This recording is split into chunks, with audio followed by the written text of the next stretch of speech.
Assalamualaikum warahmatullahi wabarakatuh. Alhamdulillahilladzi hadana lihada wa ma kunna linahtadiya laula an hadana Allah. Ashhadu an la ilaha illallah wahdahu la syarika lah wa ashhadu anna Muhammadan abduhu wa rasuluhu la nabiyya ba'dah. Bapak Ibu, saudara-saudara jamaah Masjid Al-Hikmah yang dirahmati Allah, alhamdulillah dan insya Allah kita berpuasa tinggal 2 hari lagi dan kita menunaikan sholat tarawih mungkin tinggal nanti malam. Padahal Bapak Ibu, kita masih punya persoalan besar yang harus diselesaikan selambat-lambatnya 360 hari ke depan sebelum kita berjumpa dengan bulan Ramadan tahun depan, yang tidak memberikan jaminan kepada kita apakah kita bisa bertemu lagi atau tidak. Yang bisa kita lakukan hanyalah berdoa. Apa persoalan besar yang saya maksud? Adalah persoalan membuka tabir teka-teki malam Lailatul Qadar. Allah turunkan suratnya itu tidak main-main.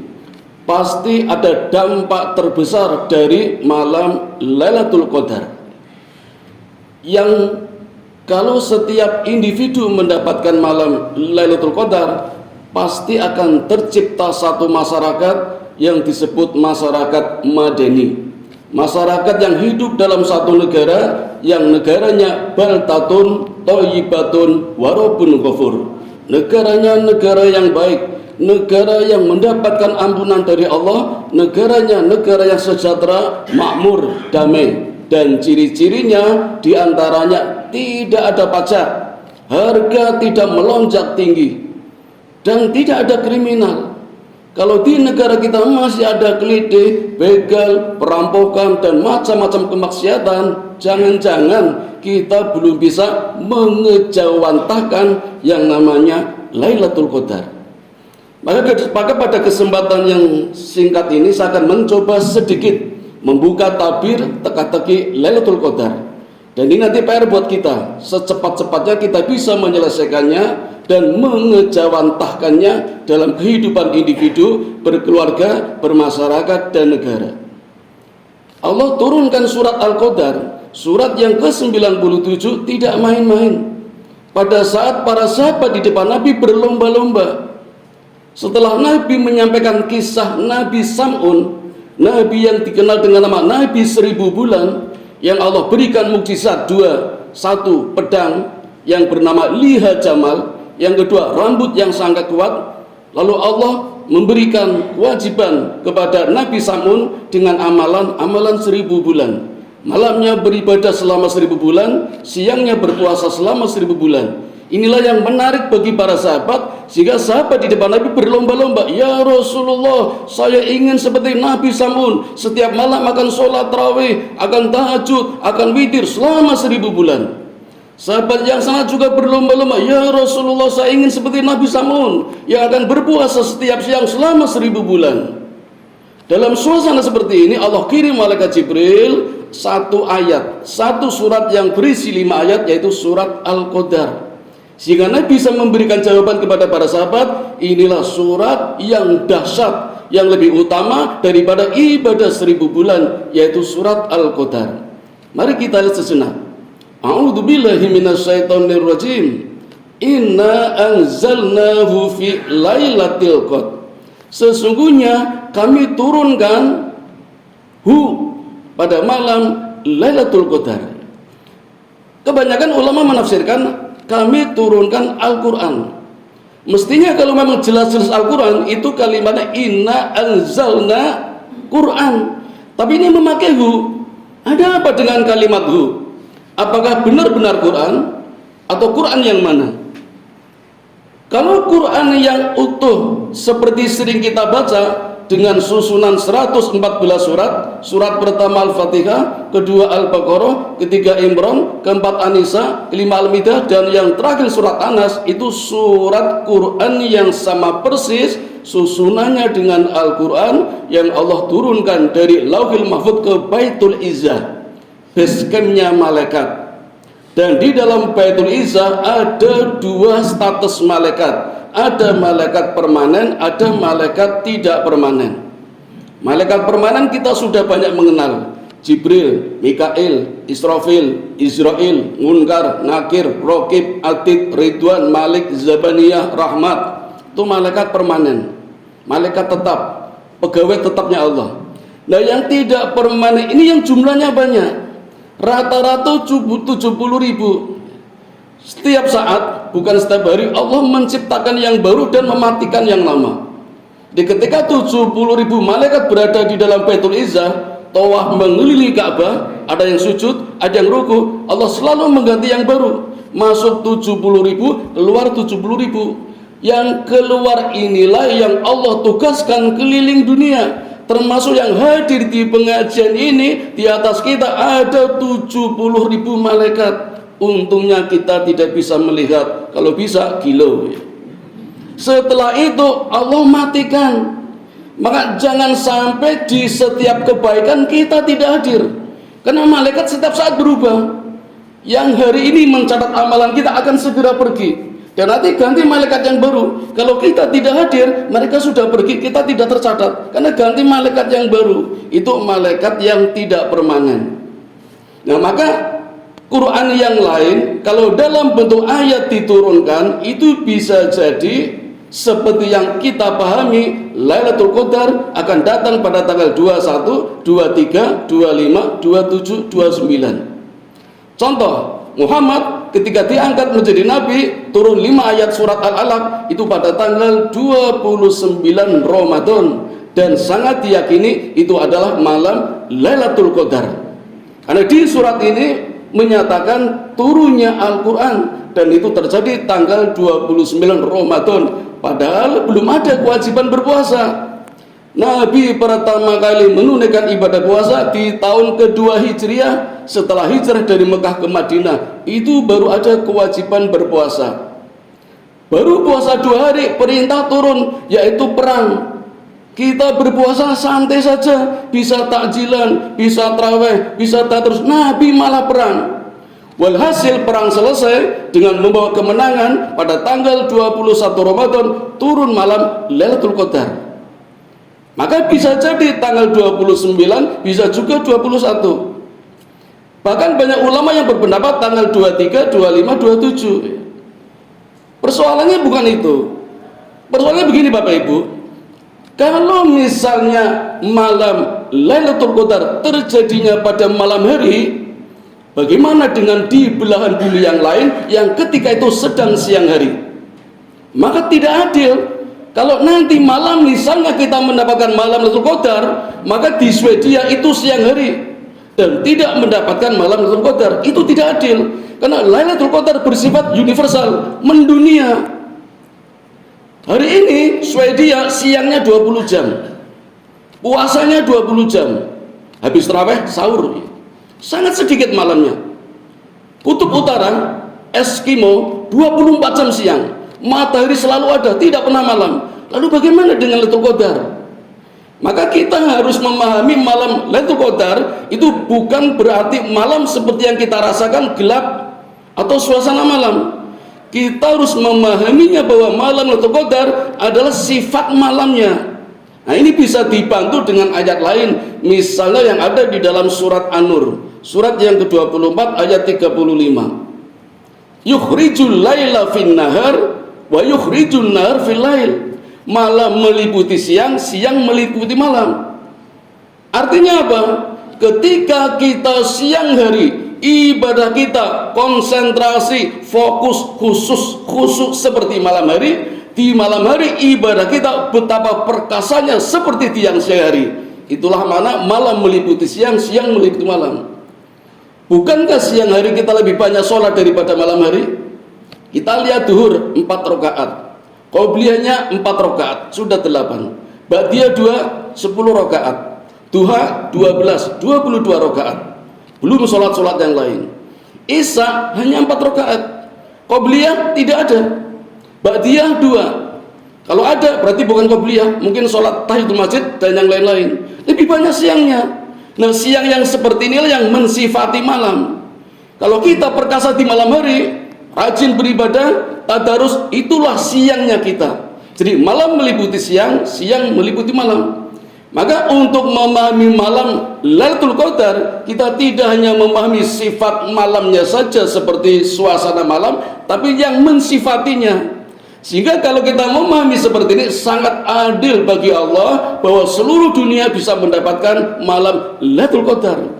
Karena kalau kita memahami malam seperti biasa, itu tidak adil. Sama dengan di bulan bumi yang lain, ketika mendapatkan Lailatul Qadar, kita di siang hari tidak akan mendapatkan. Kan sangat tidak adil, karena sifatnya universal. Itu yang saya maksudkan teka-teki malam Lailatul Qadar. Nah, apa itu malam Lailatul Qadar? Lailatul Qadri khairum min alfi syahrin. Malam yang lebih utama atau sifat malam yang lebih utama daripada 1000 bulan. Ada apa dengan 1000 bulan? Kenapa harus 1000? Kenapa tidak 10.000? Kenapa tidak 100? Dan kenapa menggunakan bulan? Karena persoalannya malam ini turun di bulan Ramadan, maka besarannya adalah bulan, bukan tahun. Kenapa harus ada angka 1 dan 0? 1, Bapak Ibu, itu angka yang menunjukkan keesaan Tuhan. Kita harus yakin betul bahwa Allah adalah Tuhan yang satu. Dan angka 0 di belakangnya adalah sifat keikhlasan kita di dalam meyakini adanya Tuhan, yang kita gunakan di dalam setiap beramal. Maka setiap kali kita ikhlas, maka nilainya akan berlipat-lipat. Ketika kita yakin Tuhan itu ada satu, kemudian kita ikhlas dengan satu ikhlasan, nilainya 10. Begitu kita ikhlas lagi, tambah 0 lagi, 100. Kita ikhlas lagi 1000, maka semakin kita ikhlas, maka nilainya semakin tak terhingga. Karena 0 di belakangnya 1, nilainya tak terhingga. Tetapi kalau kita tidak yakin kepada Allah, berapapun banyaknya angka 0 tanpa angka 1 sia-sia, karena nggak ada gunanya. 0 jejer 12, 15 tidak ada gunanya tanpa angka 1. Maka yang harus ada pada diri kita adalah ada keyakinan bahwa Allah itu satu. Itu yang harus kita yakini. Sehingga kita harus meninggalkan perbuatan-perbuatan syirik yang dapat meniadakan amalan kita, yang kuncinya adalah ikhlas. Ini kuncinya. Maka di dalam setiap beramal kita harus ikhlas dan yakin bahwa Allah itulah yang memberikan segalanya kepada kita, termasuk memberikan cahaya petunjuk dan cahaya kebenaran. Nah, ada apa dengan Lailatul Qadar ini? Ayat berikutnya menjelaskan, tanazzalul malaikatu warruhu fiha bi'idni rabbihim min kulli amr. Pada malam itu Allah turunkan Jibril, ruhnya. Dan Jibril mengumpulkan banyak malaikat yang diperkirakan jumlahnya 70.000 tadi. Bapak Ibu, kita pernah belajar fisika ketika SD, mungkin SMP. Guru kita pernah menjelaskan bahwa malaikat dibuat dari cahaya. Guru agama juga menjelaskan seperti itu. Cuma cahaya yang mana? Ahli fisika mentok, karena hanya menjelaskan macam-macam cahaya. Ada cahaya longitudinal. Kalau yang kita pahami cahaya longitudinal itu merambat sangat lambat sekali. Padahal ada cahaya yang sangat luar biasa. Malaikat Ridwan katakan yang terbuat dari cahaya itu kecepatan terbangnya dalam 1 detik bisa melesat sejauh 300.000 km. Itu malaikat Ridwan. Dan malaikat-malaikat yang lain di bawahnya malaikat Jibril. Bagaimana dengan rajanya malaikat Jibril, yang Nabi menggambarkan ketika Nabi menghadap ke utara, yang beliau lihat hanyalah sayap-sayapnya malaikat Jibril. Begitu Nabi membalik ke selatan, Nabi juga hanya melihat sayap-sayapnya malaikat Jibril yang jumlahnya 600 sayap, kanan 300, kiri 300. Ketika Jibril mengepakkan satu sayapnya saja, yang 599 sayap mengatup, itu melesat jauh dengan kecepatan 50 kalinya malaikat biasa, atau 50 kali 300.000 km per detik di ruang hampa. Itu kecepatan malaikat Jibril. Nah, bagaimana dengan cahaya Allah? Allah tuliskan dalam surat ini, saya bacakan terjemahannya, surat An-Nur, surat yang ke-24 ayat 35. Allah pemberi cahaya kepada langit dan bumi. Allah sendiri cahaya, nurun ala nurun, cahaya di atas cahaya, memberikan cahaya ke bumi, memberikan cahaya ke langit. Perumpamaan cahaya itu seperti sebuah lubang yang tidak tembus, yang di dalamnya ada pelita besar. Pelita itu di dalam tabung kaca, dan tabung kaca itu bagikan bintang yang berkilauan, yang dinyatakan dengan minyak, yang dinyalakan dengan minyak dari pohon, yang diberikan minyak zaitun, yang diberkati, yang tidak ada di timur, tidak ada di barat, yang minyaknya saja hampir-hampir menerangi walaupun tidak disentuh api. Cahaya di atas cahaya adalah cahaya yang berlapis-lapis. Cahaya tertinggi adalah Allah, yang kedua adalah malaikat.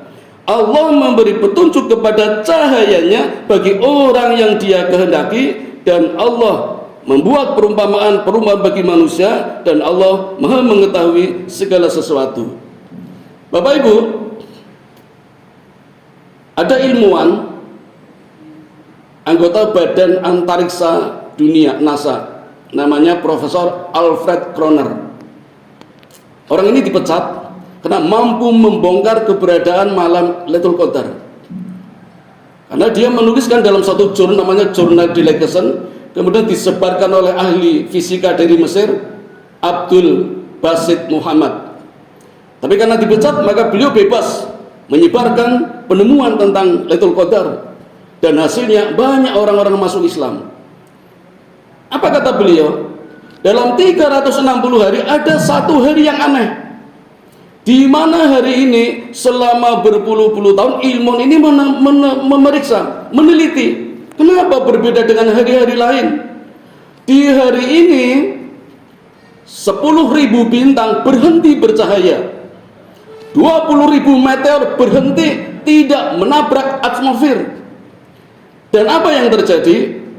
Malam itu tidak ada cahaya, tidak ada hujan, tidak ada angin, tidak ada udara.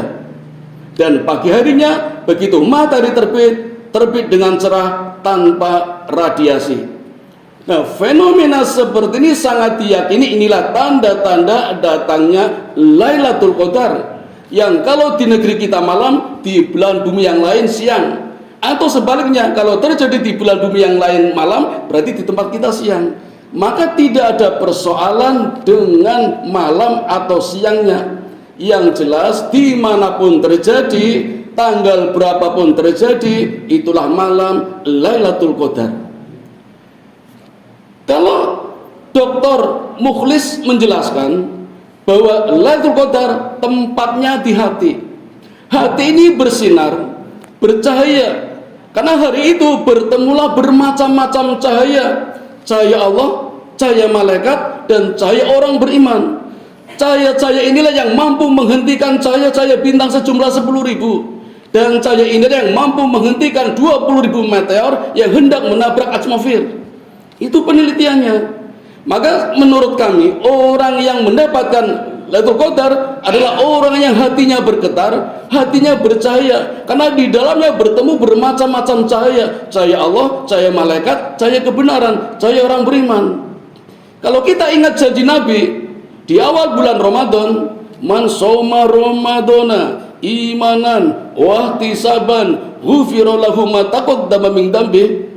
Nabi juga mengatakan, barang siapa senang, riang gembira dengan datangnya bulan Ramadan, maka wajahnya berseri-seri, cerah, riang gembira, bercahaya, wajhun malihun. Nah, orang-orang yang seperti ini bertemulah dengan cahaya malaikat sejumlah 70.000, ditambah ruhnya malaikat Jibril, ditambah cahaya Allah berikan petunjuk kepada bumi dan langit, bertemulah dalam satu hati, maka hatinya bercahaya. Itulah yang mendapatkan malam Lailatul Qadar. Nah, maka pengejawantahannya kita mulai dari diri kita. Bagaimana kita menyelesaikan persoalan yang ada dalam diri kita, keluarga, masyarakat, berbangsa dan bernegara. Insya Allah hasilnya adalah mendapatkan Lailatul Qadar, menjadikan negara baldatun thayyibatun warabun ghafur. Nah, persoalannya Bapak Ibu, kita jangan sampai terpancing pada tanggal-tanggal ganjil 21, 23, 25, 27, 29. Sekarang begini Bapak Ibu, andaikan saja Lailatul Qadar turunnya kemarin malam 25 atau 23 atau 21, hampir dipastikan sekarang ibadah kita malas. Kan udah dapat, ngapain? Maka kita jangan terpancing dengan tanggal-tanggal itu. Yang dimaksud tanggal ganjil, kita harus mensifatinya bahwa ganjil di sini bukan dalam bentuk bilangan, tapi dalam bentuk sifat keganjilan, sifat aneh, karena alamnya aneh. Ada satu malam, ada satu hari yang tidak seperti biasa ketimbang 360 hari. Itulah Lailatul Qadar. Dan itu terjadi keanehan pada diri kita, pada hati kita, pada jiwa kita. Jadi ganjilnya di situ, bukan pada tanggalnya. Bolehlah kita menentukan tanggal-tanggal itu untuk memotivasi saja, tapi jangan sampai luntur ketika 21 diyakini Lailatul Qadar, kemudian kita kecewa, waduh sudah lewat. Jangan-jangan malah belum datang. Itu yang harus kita yakini. Karena di semua tanggal pernah terjadi. 21 pernah terjadi ketika Nabi selesai perang Badar menang, Qadar. Ayat pertama turun, Muhammad yang jadi Nabi, Qadar. Imam Syafi'i juga mengatakan tanggal Lailatul Qadar adalah tanggal 27. Dari mana angka 27? Dari surat Al-Qadar yang Allah sebutkan 3 kali di dalamnya ada kalimat Lailatul Qadar. Dan Lailatul Qadar jumlah hurufnya 9. Kalau 9 dikalikan 3, 27. Maka Imam Syafi'i sangat meyakini turunnya tanggal 27. Bagaimana dengan tanggal 25? Apa alasannya? Al-Qadar ada 5 ayat. Nabi mengatakan turunnya setelah tanggal 20. 20 ditambah 5, 25. Maka ada yang meyakini turunnya tanggal 25. Bagaimana dengan tanggal 23? Lagi-lagi Lailatul Qadar dalam surat Al-Qadar disebutkan 3 kali. Nabi mengatakan turunnya setelah tanggal 20. 20 tambah 3, 23. Maka bisa jadi turunnya tanggal 21, 23, 25, 29. Tetapi tidak mungkin semuanya, hanya satu. Karena kejadian keanehan alam ini, fenomenanya hanya satu dari 360 hari. Nah, yang mana itulah rahasia Allah, inilah teka-teki. Nah, begitu Bapak Ibu, saya baru membongkar sedikit. Tapi dari yang sedikit inilah kita harus meyakini bukan secara parsial, tapi secara global, universal, komprehensif, bahwa kita adalah satu umat yang mendunia. Jangan sampai kita bangga mendapat Lailatul Qadar sementara belahan dunia lain tidak mendapatkan, atau mungkin sebaliknya, dan kita terjebak pada rumusan ganjil bilangan. Nanti jangan-jangan kita merasa pasif, kecewa karena sudah lewat. Bisa jadi belum. Maka jangan terpancing dengan tanggal-tanggal ganjil, tapi sifat yang ganjil. Bukankah Islam datang dengan keganjilan dan pergi dengan keganjilan pula? Itulah yang Allah berikan kepada kita, satu petunjuk bagaimana kita tetap beraktivitas, tetap semangat. Ada Lailatul Qadar atau tidak, kita harus yakin bahwa Allah pasti memberikan. Buktinya apa? Surat An-Nur, surat ke-24 ayat 35, Allah berjanji akan memberikan semuanya kepada hambanya yang namanya Lailatul Qadar. Cuma tinggal orangnya itu sendiri mau menerima apa tidak. Dampaknya bisa kita lihat setelah Idul Fitri. Kalau kita bertambah baik, berarti kita mendapatkan malam Lailatul Qadar. Dan kalau semua individu mendapatkan, insya Allah satu keluarga, satu masyarakat, satu negara, bahkan satu dunia akan menjadi masyarakat yang madani, masyarakat yang baldatun, thayyibatun, warabun ghafur. Mudah-mudahan kita hidup di negara yang kita cintai adalah negara yang baldatun, thayyibatun, warabun ghafur.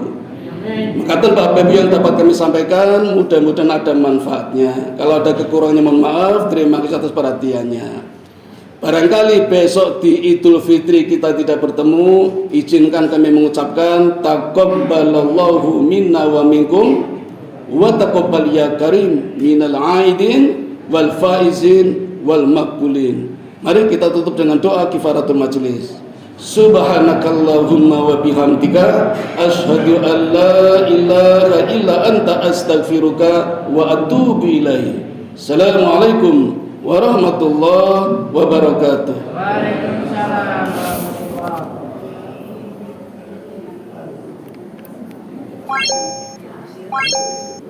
wabarakatuh.